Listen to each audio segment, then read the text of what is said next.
হিংসা ষড়যন্ত্র জিতে যাবে আমাদের ভালোবাসা। যারা আমাদের বিরোধিতা করে, আমাদের ব্যাপারে ঘৃণা ছড়ায়, তাদের জন্য আমাদের বুক ভরা দরদ আর ভালোবাসা আছে না নাই? কারণ ভালোবাসা দিয়ে যা জয় করা যায়, কঠোরতা দিয়ে তা পারা যায় না। তো যারা বিরোধিতার জন্য আমাদের আলোচনা শুনেন তাদেরকে ওয়েলকাম। যারা আমাদের আলোচনা আউট অফ কনটেক্সট নিয়ে এক জায়গার মাথা আর এক জায়গার লেজ জুড়ে দেন, তাদেরকে ওয়েলকাম। গত সপ্তাহে আপনারা জানেন খুলনা বিভাগের প্রোগ্রাম আমি দিয়েছিলাম যশোরে আবদিন ফাউন্ডেশনের উদ্যোগে। তো যশোরের প্রোগ্রামের এক ভিডিওর পেছনে আমাদের কিছু দিনী ভাইরা 6 বছর আগের এক অডিও ব্যাকগ্রাউন্ডে জুড়ে দিয়ে বিভ্রান্তি ছড়ানোর জন্য সোশ্যাল মিডিয়াতে ছড়িয়ে দিয়েছে। তো তাদের প্রতি আমাদের কোনো রাগ নাই, ক্ষোভ নাই, তারা হয়তো দিনী তাকাদা থেকেই করেছে, কিন্তু তারা হয়তো বুঝতে পারে না এই যে রিসেন্ট আলোচনার ভিডিওর পেছনে 6 বছর আগের অডিও জুড়ে দেওয়া, এটাকে বাংলায় বলে প্রতারণা। কি বলে? প্রতারণা, ধোঁকাবাজি। এখনকার আলোচনার ভিডিও আর ব্যাকগ্রাউন্ডে এডিট করে লাগিয়েছে 6 বছর আগের অডিও।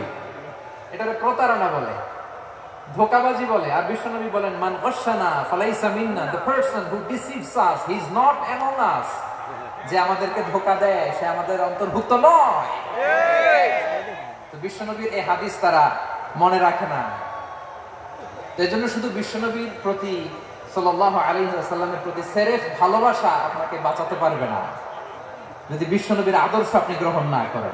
তার জলজন্ত প্রমাণ আবু তালেব বিশ্বনবীকে অনেক ভালোবেসেছেন আলাইহিস সালাতু ওয়াসসালাম। পলিটিক্যাল শেল্টার, ফিনান্সিয়াল শেল্টার, সব ধরনের শেল্টার তিনি দিয়েছেন, কিন্তু বিশ্বনবীর আদর্শ মানেন নাই। মুক্তি মিলবে? হ্যাঁ, আওয়াজ করে বলেন, আবু তালেবের কি মুক্তি মিলবে? তাহলে সেরেফ ভালোবাসা আপনাকে বাঁচাতে পারবে না। ভালোবাসার পাশাপাশি বিশ্বনবীর আদর্শকে মেনে নেওয়ার দরকার আছে না নাই? তো যারা এই সমস্ত কাজ করেন আমাদের ভাইরা, তাদের জন্য আল্লাহ তাআলার কাছে আমরা হেদায়েতের দোয়া করি। আবার আমি দেখেছি আমার গত সপ্তাহের যশোরের আলোচনার একটা লাইনকে কেন্দ্র করে আমাদের অনেক রাজনীতিবিদ বন্ধুরা অনেক ক্ষুব্ধ প্রতিক্রিয়া দেখাচ্ছেন। ওই কথাকে নিজেদের গায়ে টেনে, নিজেদের গায়ে মেখে ইসলামের শত্রুরা, বলেছিলাম যে ইসলামের শত্রুরা, আল্লাহু আকবার নাম বলেছি। বাংলাদেশে 48টা প্রায় নিবন্ধিত রাজনৈতিক দল, কোন দলের নাম আমি বলিনি, কথাটাকে আমি জেনারেল রেখেছি। দায়ীদের বৈশিষ্ট্যই এটা, দায়ীরা জেনারেলি কথা বলে, যার যেই মেসেজ নেয়ার তারা সেখান থেকে নিয়ে নেয়।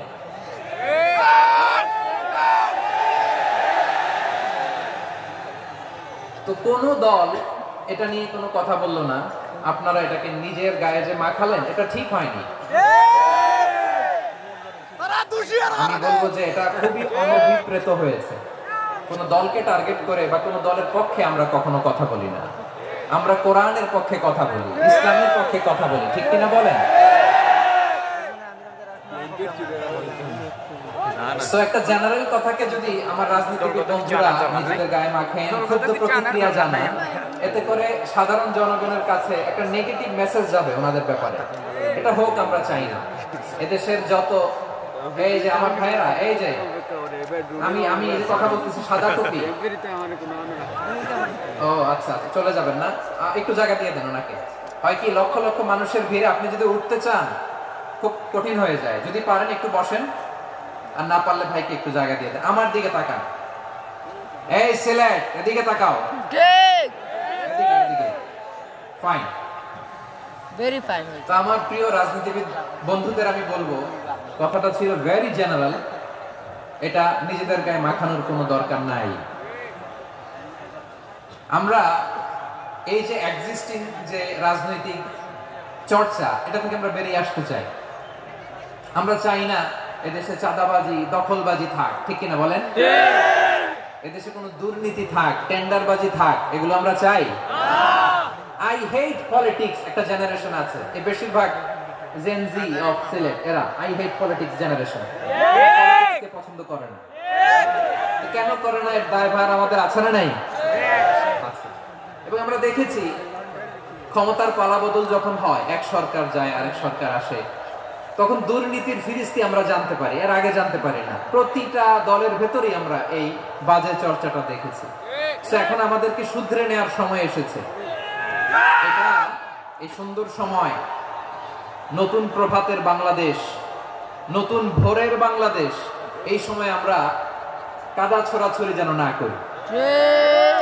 আমাদের শপথ নেওয়ার সময় এসেছে। প্রতিটি দল, নিবন্ধিত 48টি, সবগুলো দলের এখন শপথ নেওয়া উচিত যে আমরা কোনোদিন আর চাঁদাবাজি করব না, টেন্ডারবাজি করব না, দখলবাজি করব না। আমরা সব সময় দেশের পক্ষে থাকবো, সব সময় দেশের পক্ষে থাকবো। সেই কথাগুলো ছিল ভেরি জেনারেল। যে কথাগুলো আমরা জেনারেলি বলি, এগুলো জেনারেলি আপনারা নেবেন। আমার রাজনীতিবিদ বন্ধুদের কাছে এটাই আমার কামনা। আর এই জাতীয় বার্তা যখন আমরা দেই, তখন যদি আপনি বলেন যে পারলে রাজনীতিতে আসেন, পারলে দল করে দেখান, এটা হইল? আমি কি এরকম কোনো কথা বলেছি? না। আমি একজন মুফাসসিরে কোরআন, আমি একজন আলেম, এর বাইরেও আমার সবচেয়ে বড় পরিচয় আম আ সিটিজেন অফ বাংলাদেশ। আমি বাংলাদেশের একজন সাধারণ নাগরিক। আমার দেশের যে কোনো সমস্যা, যে কোনো ইনকনসিস্টেন্সি, অসঙ্গতি নিয়ে মত প্রকাশের স্বাধীনতা আমার আছে না নাই? আপনারাই তো বাক স্বাধীনতার কথা বলেন, ফ্রিডম অফ স্পিচের কথা বলেন, বাক স্বাধীনতার কথা বলেন। আপনারাই যদি আবার কোন মন্তব্যের কারণে বলেন যে রাজনীতির মাঠে আসেন, দল করেন, দেখি কতটুকু পারেন, এটা ঠিক হবে না। তাই প্রিয় ভাইয়ের, আসুন আমরা দল মত নির্বিশেষে কাঁধে কাঁধ মিলিয়ে সোনার বাংলাদেশ গড়ি, দুর্নীতি মুক্ত বাংলাদেশ গড়ি, যে বাংলাদেশের জন্য রক্ত দিয়েছে আবু সাইদ, যে নতুন ভোরের বাংলাদেশের জন্য রক্ত দিয়েছে মুখ ভরা, যে নতুন বাংলাদেশের জন্য রক্ত ঝরিয়েছে 24-এর যে গণ অভ্যুত্থানের প্রত্যেকটি শহীদের আওয়াজ করে বলেন ঠিক কিনা? আল্লাহ তাআলা আমার দেশকে তুমি নিরাপদ করো, শান্তিময় করো। আমরা যেন স্বাধীন, সার্বভৌম বাংলাদেশে মাথা উঁচু করে বিশ্ব দরবারে দাঁড়াতে পারি। আল্লাহ তুমি তৌফিক দান করো। আমিন। আওয়াজ করে সবাই পড়ে আমিন। প্রিয় ভাইরা, আমি আর কাল বিলম্ব না করে আসুন সরাসরি মহাবিশ্বের মহাগ্রন্থ, মহাবিশ্বয় মহাগ্রন্থ আল কুরআনুল কারীমের তাফসীর শুনি। আমি আজকের এই চমৎকার রজনীতে আলোচনা করবার জন্য সূরাতুল আহজাবের 45-46 এই দুটি আয়াতকে চুজ করেছি। এই দুটি আয়াতের আলোকে কিছু কথা আপনাদের সাথে শেয়ার করব। আওয়াজ করে পড়ুন ইনশাআল্লাহ। ইনশাআল্লাহ। তার আগে আসুন একটু দেখে নেই আপনারা কে কোথা থেকে এসেছেন। আপনারা সুনামগঞ্জ জেলা থেকে কারা কারা এসেছেন?